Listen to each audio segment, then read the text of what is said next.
साल है 1993 और जगह है इराक का एक बहुत मशहूर शहर बसरा। और बसरा में एक परिवार रहता है और उसके मुखिया हैं फलाह हसन अल मलेकी। इस परिवार में 4 सदस्य हैं।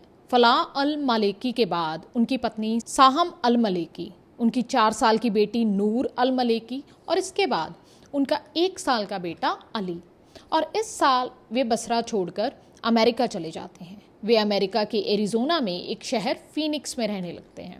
अगले कुछ सालों में इस परिवार में 5 और बच्चे पैदा होते हैं और इन बच्चों की कुल संख्या 7 होती है। परिवार की सबसे बड़ी बेटी नूर है, क्योंकि जब नूर अमेरिका आई थी तब वो बहुत छोटी थी।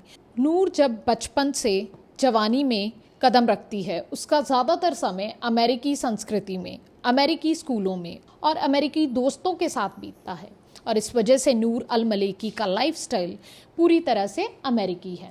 लेकिन उनके पेरेंट्स, क्योंकि वे एक निश्चित उम्र में अमेरिका पहुंचे थे, उनकी जीवन शैली, उनका लाइफस्टाइल, उनकी सोच अभी भी पूरी तरह से उनके देश और उनके धर्म से जुड़ी हुई है।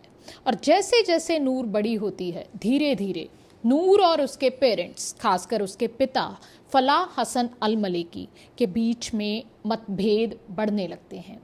फलाह हसन चाहते हैं कि नूर किसी अन्य मुस्लिम लड़की की तरह हो, बुर्का पहने, घर के अंदर रहे और ऐसे समाज में रहे जिसमें हर डिसीजन, हर निर्णय, चाहे वे नूर का हो या उसका खुद का, घर के मुखिया या किसी मेल मेंबर द्वारा लिया जाए। लेकिन नूर की दुनिया इससे पूरी तरह डिफरेंट है।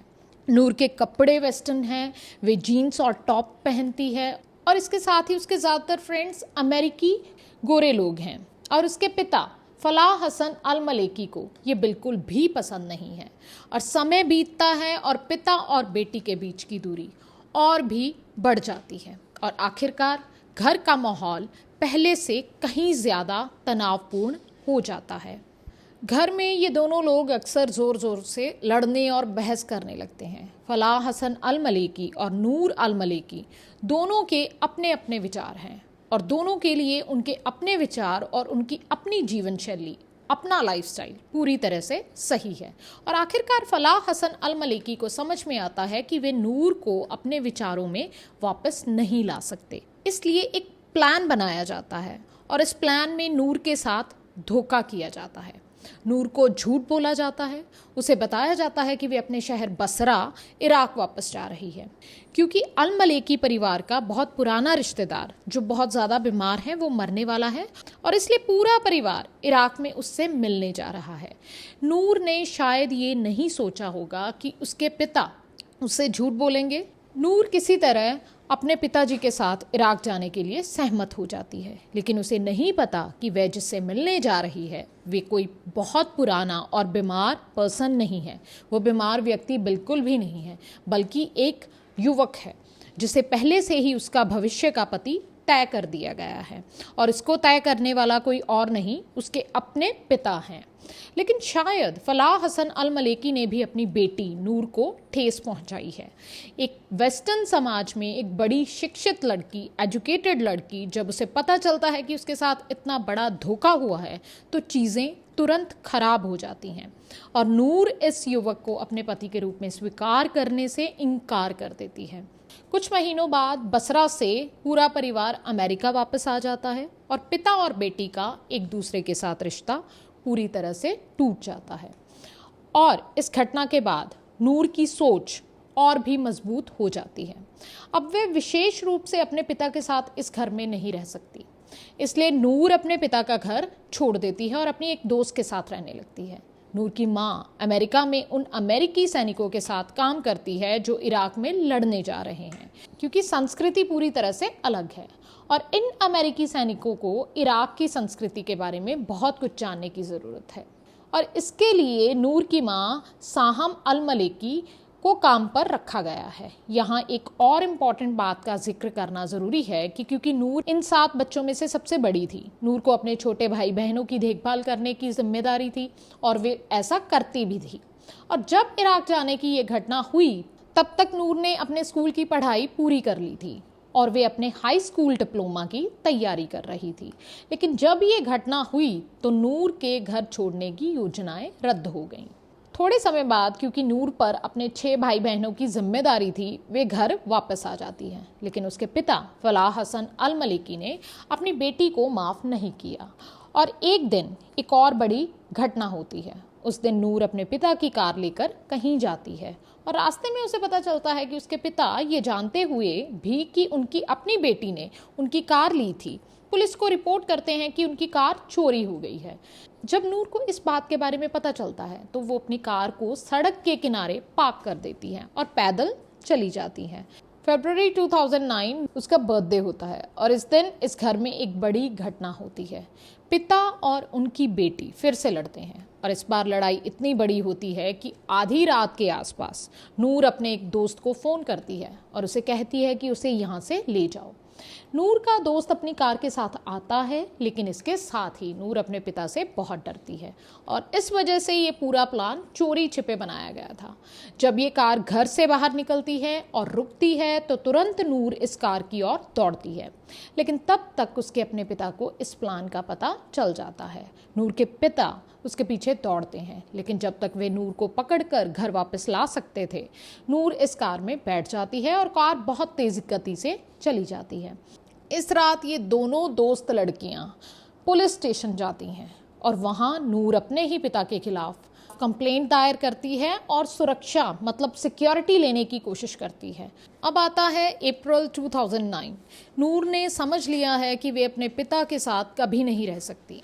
अब वह अपने घर से बाहर रहने का प्लान शुरू करती है। वे एक अपार्टमेंट किराए पर लेती है और अपने लिए एक नौकरी ढूंढती है, लेकिन हसन अल मलिकी नूर का पीछा नहीं छोड़ता। वे बार बार उसकी वर्क प्लेस पर आता है और उस पर प्रेशर डालना शुरू करता है। इससे बचने के लिए नूर अपनी नौकरी बदल देती है, लेकिन स्थिति वहीं रहती है। उसके पिता उसकी अगली वर्क प्लेस पर भी आने लगते हैं। इसके बाद एक एक करके नूर 5 नौकरियां बदल देती है, लेकिन हर बार जब स्थिति वही रहती है तो आखिरकार नूर कोई भी नौकरी करना बंद कर देती है। लेकिन अब अपने पिता के डर से हर नौकरी छोड़ने की वजह से नूर को एक बहुत बड़ी समस्या का सामना करना पड़ता है और वे है उसकी खराब फाइनेंशियल कंडीशन।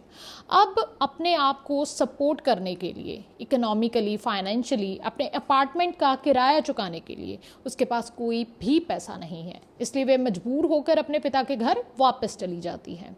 लेकिन इस बार जब नूर अपने पिता के घर वापस जाती है तो पिता बेटी के रिश्ते में एक नई बात जुड़ जाती है।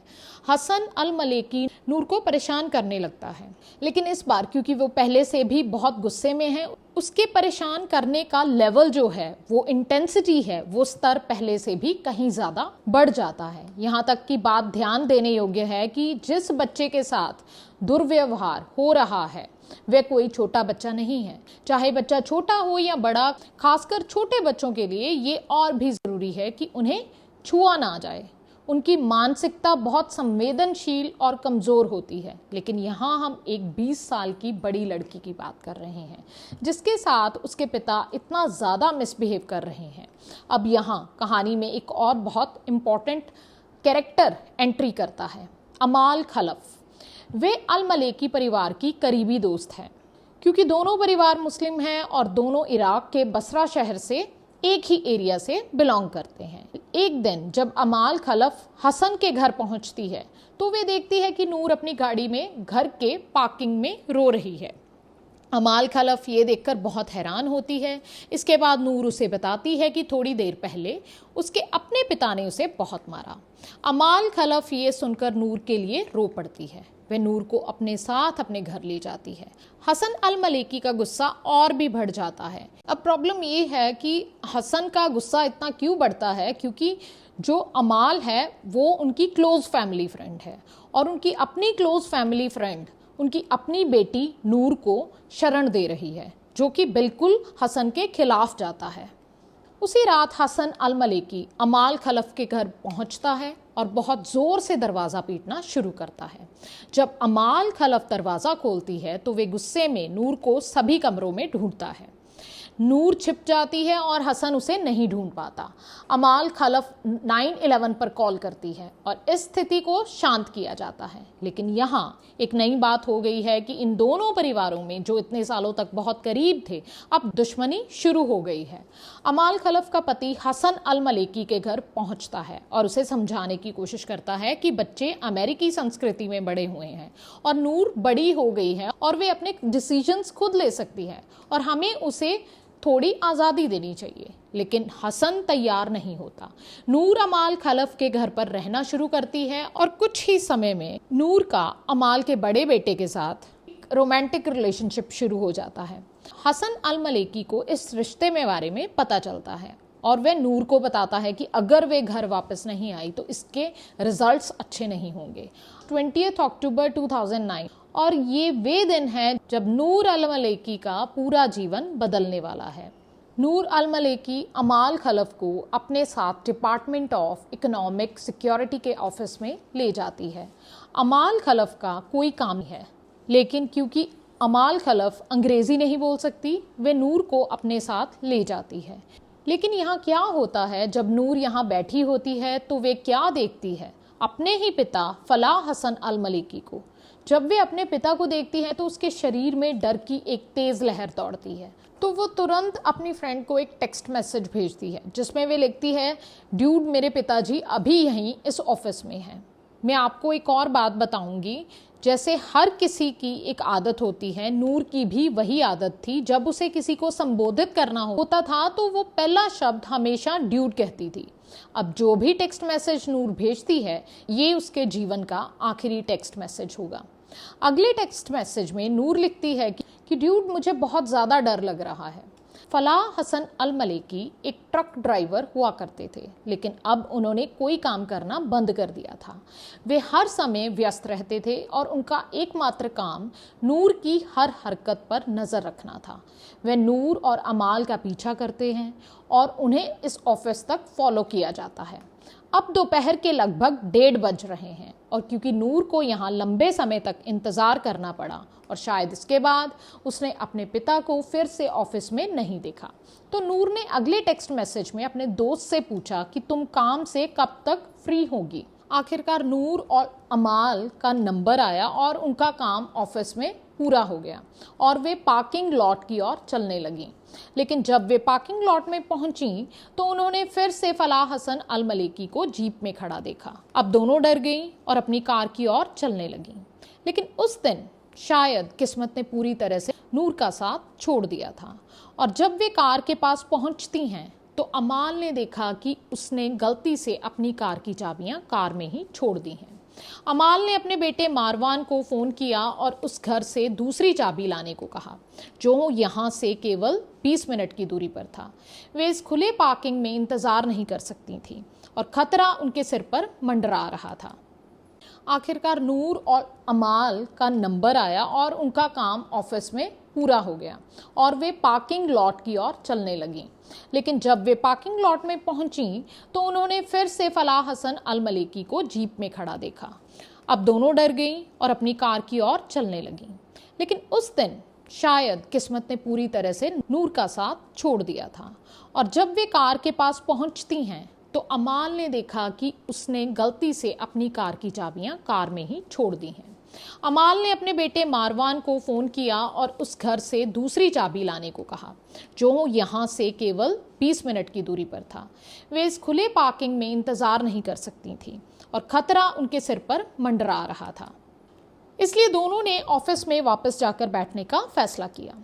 लेकिन जब वे ऑफिस पहुंची तो नूर ने कहा कि उसे बहुत प्यास लगी है और वहाँ एक मैक्सिकन रेस्टोरेंट था। अब दोनों DES ऑफिस के पार्किंग लॉट से एक मैक्सिकन रेस्टोरेंट की ओर पैदल चल देती हैं। अब उन्होंने कुछ ही कदम चले थे और अचानक उन्होंने एक जीप को अपनी ओर आते देखा और ये फलाह हसन अल मलेकी था। जीप ने दोनों को बहुत तेज गति से टक्कर मारी। इस टक्कर के साथ अमाल 27 फुट दूर जा गिरी। अमाल की पेल्विक बोन मतलब चूला और जांघ की हड्डियां पूरी तरह से टूट गई थीं। इसके अलावा अमाल का शरीर बुरी तरह से घायल हो गया था। अब नूर की बात करें, इस हमले का मुख्य निशाना नूर थी।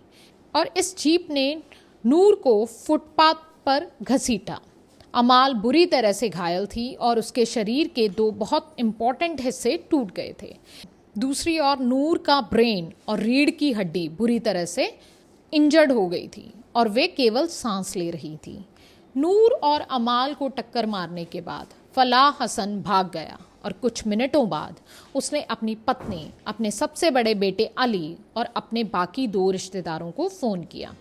इस घटना के लगभग 3 घंटे बाद शाम 5 बजे के आसपास अल मलेकी परिवार के 3 रिश्तेदार घर पहुंचे और उनसे बात की। अली ने गेट खोला और इसके बाद पुलिस डिटेक्टिव क्रिस बोगे को उसने बताया कि उनका और नूर का रिश्ता बचपन से ही बहुत अच्छा था, क्योंकि ये नूर ही थी जिसने उनकी और उनके भाई बहनों की बचपन में देखभाल की थी। उसने उनकी देखभाल की थी, लेकिन जब वो सारी फैमिली के साथ इराक से वापस आए थे, जब फलाह हसन ने शादी के लिए एक पुरुष को देखा था, एक लड़के को नूर के लिए देखा था, तब से उनका रिश्ता बहुत ख़राब हो गया था और अली ने नूर से कभी बात नहीं की थी। अली ने यह भी बताया कि उनके पिता बहुत जुआ खेलते थे और इसके बाद उन्होंने नूर पर अपनी अमेरिकी जीवन शैली के साथ अपने परिवार को बदनाम करने का आरोप लगाया, क्योंकि नूर का जो रहन सहन था, उसका लाइफस्टाइल था, उसके कपड़े पहनने का तरीका था, वो सारा ही वेस्टर्नाइज था और उसके जो ज़्यादातर दोस्त भी थे वो भी गोरे लोग थे। लेकिन इसके बाद उन्होंने एक बात स्वीकार की कि नूर के साथ जो हुआ और उस समय वे जिस हालत में हॉस्पिटल में थी, वे दुनिया में किसी के साथ नहीं होना चाहिए था। उस समय पीरिया पुलिस डिपार्टमेंट के पुलिस डिटेक्टिव अली से बात कर रहे थे। उस समय फलाह हसन अमेरिका छोड़कर मैक्सिको पहुंच चुके थे। शाम लगभग 5:30 बजे उन्होंने मैक्सिको सिटी में एक होटल में एक चेक इन किया। अगले दिन 21 अक्टूबर को पीरिया पुलिस डिपार्टमेंट ने फलाह हसन को अपराधी घोषित किया और गिरफ्तारी के वारंट्स जारी किए।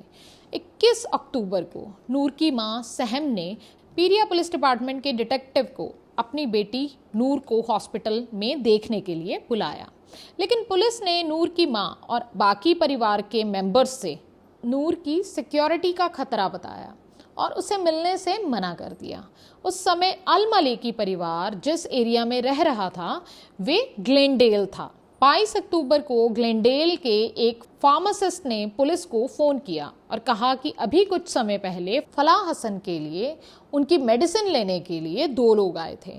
इनमें एक लेडी थी जो बुर्का पहने थी और दूसरा एक मेल मेंबर था, नूर की मां साहम और उसका भाई अली। अगले 4 दिनों तक पुलिस ने ये पता लगाने की कोशिश की कि फलाह हसन अल मलेकी अपने परिवार के साथ कैसे संपर्क में थे। इसके लिए उन्होंने पूरे परिवार के फ़ोन टैप किए। 26 दिन तक उन्हें कोई शक नहीं था कि पूरा परिवार फलाह हसन अल मलेकी के संपर्क में है, उनके कांटेक्ट में है। इस कारण 26 अक्टूबर को पीरिया पुलिस के डिटेक्टिव अल मलेकी के घर आए और अली और उनकी मां से बात की। फलाह हसन अल मलेकी की पत्नी साहम का मानना है कि उसने अपने पति के लिए फार्मासिस्ट से दवा ली, लेकिन उसने अपने पति के ठिकाने के बारे में कुछ भी बताने से पूरी तरह से इनकार कर दिया। 27 अक्टूबर को ब्रिटिश कस्टम ऑफिसर्स ने यूएस इमिग्रेशन अथॉरिटीज़ को फ़ोन किया और कहा कि हीथ्रो एयरपोर्ट पर एक व्यक्ति है जिसका नाम फलाह हसन अल मलेकी है और आपको उसकी ज़रूरत हो सकती है और हमें वो चाहिए। यहाँ कहानी ये है कि फलाह हसन मैक्सिको सिटी से इंग्लैंड कैसे पहुँचे, वो हीथ्रो एयरपोर्ट कैसे पहुँचे। दरअसल उन्हें नहीं पता था कि उनके खिलाफ लुकआउट नोटिस जारी किया गया है और गिरफ्तारी के वारंट जारी हो चुके हैं। इस कारण वे मेक्सिको सिटी से भागकर इंग्लैंड पहुंचे, लेकिन जब वे उतरे और कस्टम ऑफिसर्स ने कंप्यूटर डेटा में उनका नाम देखा तो उन्होंने तुरंत कस्टम ऑफिसर्स को डेल्टा एयरक्राफ्ट में अटलांटा वापस भेज दिया। मैक्सिको सिटी के अधिकारियों ने पीरिया पुलिस से संपर्क किया और कहा कि उन्हें फलाह हसन की जीप को मैक्सिको में पार्क्ड पाया गया। जब फॉरेंसिक एक्सपर्ट्स ने जीप की जांच की तो उन्हें बोनट से बालों का एक सैंपल मिला जो कि किसी इंसान के हो सकते थे और बहुत सूखी हुई त्वचा और स्किन के कुछ पार्टिकल्स मिले। 29 अक्टूबर को पीरिया के डिटेक्टिव्स क्रिस बोगे और जेफ बायल्सन फलाह के साथ बैठे और उससे पूछताछ शुरू की। फलाह ने पूरे घटनाक्रम को एक दुर्घटना का नाम दिया और कहा कि अगर वे अपनी बेटी को मारना चाहता तो वे जीप से क्यों टक्कर मारता, उसके पास कोई हथियार नहीं था। जब उससे पूछा गया कि उसने अपनी जीप मैक्सिको में क्यों छोड़ी तो फलाह ने कहा कि उसे एक खरीदार मिला था जिसने जीप को $1900 में खरीदने का वादा किया था, इसलिए उसने जीप छोड़ दी। लेकिन धीरे धीरे जवाबों की लड़ाई और ज़्यादा इंटेंस हो जाती है। एक पॉइंट पर फलाह ने डिटेक्टिव क्रिस बोगे से पूछा कि अगर आपकी अपनी बेटी को जीप से टक्कर लगी होती तो आप क्या करते। डिटेक्टिव क्रिस बोगे ने कहा कि उन्हें नहीं पता कि वे क्या करते, लेकिन वे अपनी बेटी को जीप से टक्कर नहीं मारने देते। आखिरकार डिटेक्टिव क्रिस बोगे ने फलाह को सीधा जवाब दिया और पूछा कि इस पूरे घटनाक्रम के दौरान आपका इरादा इन दो महिलाओं को शारीरिक रूप से चोट पहुंचाने का था या नहीं। फलाह ने कहा कि वे शारीरिक रूप से उन्हें चोट पहुंचाना चाहते थे। अपने बचाव में फलाह ने क्रिस बोगे को बताया कि जब घर का एक हिस्सा आग में हो तो आग बुझा दो ताकि बाकी का घर सुरक्षित रहे। अपनी बेटी नूर को उन्होंने जो टक्कर मारी उसका अपराध कबूल करने के बाद उसे जॉर्जिया के क्लेटन काउंटी जेल में ले जाया गया। कुछ दिनों बाद उसे वापस एरिजोना लाया गया। 2 दिसंबर को सुबह 7 बजे जॉन लिंकन नॉर्थ हॉस्पिटल के डॉक्टर्स ने नूर को ब्रेन डेड घोषित कर दिया। उनके परिवार ने अनुरोध किया कि नूर को लाइफ सपोर्ट सिस्टम से हटा दिया जाए। सुबह तकरीबन 12 बजे नूर का दिल धड़कना बंद हो गया। उस समय उसका अपना भाई अली और उसकी मां तुरंत इसके बाद फलाह हसन अल मलेकी पूरी तरह से बदल गए। अब ये मसला फर्स्ट डिग्री मर्डर का बन गया। नूर की मृत्यु राज्य की पहली ऑनर किलिंग की हत्या मानी गई। नूर की मृत्यु के कुछ घंटों बाद ये खबर पूरी दुनिया में वायरल हो जाती है। पूरी दुनिया में नूर की हत्या को विभिन्न मीडिया चैनलों में दिखाया जाता है और वहाँ जेल में फलाह हसन अपनी पत्नी और बाकी रिश्तेदारों से फ़ोन पर बात करता है और इस बातचीत का हर शब्द जेल के अधिकारियों द्वारा सुना जाता है। सबसे पहले फलाह अपने चचेरे भाई को फ़ोन करता है जिसने उसे मैक्सिको भागने में मदद की थी और इसके बाद फलाह ज़मीक को कहता है कि किसी भी तरह उसे इस जेल से बाहर निकालो, भले ही उसे इराकी दूतावास से बात करनी पड़े। इसके बाद फलाह अपनी पत्नी को फ़ोन करता है और वही बात दोहराता है। वे अपनी पत्नी को कहता है कि इराक में जितने ज़्यादा लोगों को इकट्ठा कर सकते हो करो ताकि वे अमेरिकी दूतावास के सामने प्रदर्शन कर सकें और वहाँ पर सारे बैनर्स लगाए जाएं। वहाँ लिखा जाना चाहिए कि इराकी लोगों के लिए उनकी इज्जत, उनकी शान, उनके जीवन में सबसे इम्पॉर्टेंट चीज़ होती है।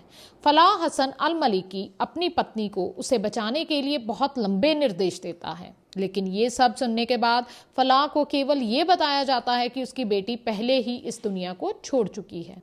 जनवरी 2011 में मुकदमा शुरू होता है। 2 फरवरी 2011 को मंगलवार को फलाह हसन अल मलेकी को अपनी ही बेटी का 2nd डिग्री मर्डर का दोषी पाया जाता है। इस मुकदमे के दौरान अमाल भी फलाह के खिलाफ बोलती है। जज स्टैनली फलाह हसन अल मलेकी के खिलाफ अपना फैसला देने में आधा घंटा लेते हैं और इस दौरान वे कहते हैं कि ये सबसे कठिन मामला था और जब तक फैसला दिया जाता है फलाह कोई भी अपना इमोशन नहीं दिखाता और आखिरकार अप्रैल 2011 में फलाह हसन अल मलेकी को 34 साल की जेल की सज़ा सुनाई जाती है और इस तरह सबसे मशहूर और सबसे वायरल ऑनर किलिंग का मुकदमा समाप्त हो जाता है और यहीं पर आज की कहानी ख़त्म होती है। तो सवाल ये उठता है कि क्या पूरी फैमिली की इज्जत की ठेकेदारी सिर्फ एक औरत ने ले रखी है? बाकी पुरुषों का क्या? उनका सम्मान के साथ कोई लेना देना नहीं है? आपको अपने जो भी विचार लगते हैं प्लीज़ आप कमेंट्स में शेयर ज़रूर कीजिएगा।